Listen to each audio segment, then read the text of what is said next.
Kapıdan kovulan adam. Fakir bir adam, varlıklı birine giderek iş bulup çalışamadığını, dar günleri için bir köşesine ayırdığı 3 kuruşun tükendiğini, çoluk çocuk açlığa mahkum olduklarını sızlanarak anlattı. Durumunun kötüleştiğinden şikayet edip, ağlayıp inleyerek biraz yardımda bulunmasını istedi. Kara ve katı yürekli adam ona hiçbir yardımda bulunmadı. Ayrıca öfkelendi. "Ben paramı senin için mi kazanıyorum?" diye bağırdı. Onun hakaret ve eziyetiyle fakirin gönlü bir kat daha daraldı. Başını kederle kaldırarak, "Bağırıp çağırmanız da ne oluyor? Benim durumuma düşmekten, dilenmenin ruhu ezen acısından korkmuyor musunuz?" dedi.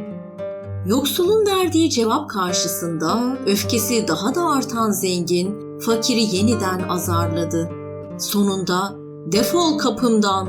diyerek hizmetkarlarına kovdurdu. Allah'a şükretmediği, malının zekat ve sadakasını vermediği için bir müddet sonra kader ondan yüz çevirdi, şansı döndü.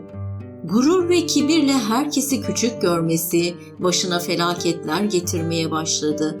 Felek onu sarımsak gibi soydu. Ne malını kurtarabildi ne de hayvanını. Allah yoksullukla onun başına da toprak saçtı. Aradan uzun bir süre geçti. Şehirde gönlü aydınlık, ahlakı temiz, cömert bir zengin vardı. Bu zat perişan durumda birini görünce mala kavuşan yoksul gibi çılgınca sevinirdi. Bir akşamüstü bu adamın kapısına bir fakir geldi. Sızlanarak derdini döktü ve bir lokma ekmek istedi. Çok acı çektiği her halinden anlaşılıyordu. Üstü başı perişandı. Dizlerinin dermanı kesilmişti. Temiz kalpli, merhametli ve cömert biri olan zengin hizmetkarına emretti. "Bu adama yardım et." Hizmetkar harika yemeklerle donatılmış zengin bir sofra hazırlayarak adamın önüne koydu. Fakat aynı anda elinde olmayarak bir çığlık kopardı. Koşarak büyük bir acı içerisinde efendisinin yanına döndü. Gözyaşları yanaklarından süzülüyordu. Güzel huylu efendisi acı bir tebessümle sordu. "Ne oldu? Sana kim eziyet etti? Niye ağlıyorsun?" Köle sesi titreyerek cevap verdi. "Bu ihtiyarın başına gelenlerden gönlüm darmadağın oldu. Çünkü vaktiyle ben onun hizmetindeydim. O ise mal, para ve büyük bir servetin sahibiydi. Günün birinde böyle her şeyini yitirip itibarını kaybederek acınacak bir duruma düşeceği, kapıları dolaşarak dilencilik yapacağı hiç aklıma gelmemişti."